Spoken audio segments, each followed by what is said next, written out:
পাকিস্তানৰ সন্ত্ৰাসবাদী কাম কাজসমূহক বিশ্বৰ জনতাৰ সন্মুখত লৈ যাবলৈ সৰ্বদলীয় প্ৰতিনিধি দল এটা বিভিন্ন ৰাষ্ট্ৰলৈ যাব।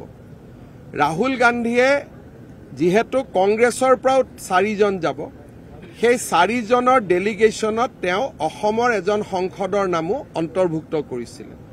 মই ৰাহুল গান্ধীলৈ আজি এটা টুইট দিছো যে যিজন সংসদে নিজে পাকিস্তানত 2 সপ্তাহ থাকি আহিছে, যিজন সংসদে নিজৰ সন্তানৰ নাগৰিকত্ব ভাৰতৰ পৰা বিদেশী ৰাষ্ট্ৰৰ নামত লৈ গৈছে, যিজন সংসদৰ পত্নীয়ে পাকিস্তানৰ দৰমহা দি প্ৰত্যেক মাহত পাকিস্তানৰ পৰা 2 লাখ টকা দৰমহা লয়, তেওঁ কেনেকে পাকিস্তানৰ বিপক্ষে ক'ব?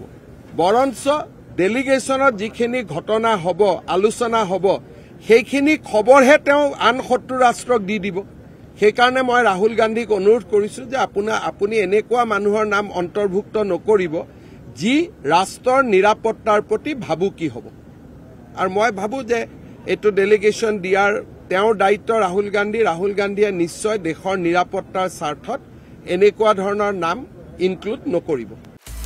আপুনি বিচৰা বাতৰি পাব কেৱল নিউজ 18 এপত। নিউজ 18 এপ ডাউনলোড কৰিবলৈ স্ক্যান কৰক এই QR কোড। গুগল প্লে ষ্টৰতো পাব এই নিউজ 18 এপ।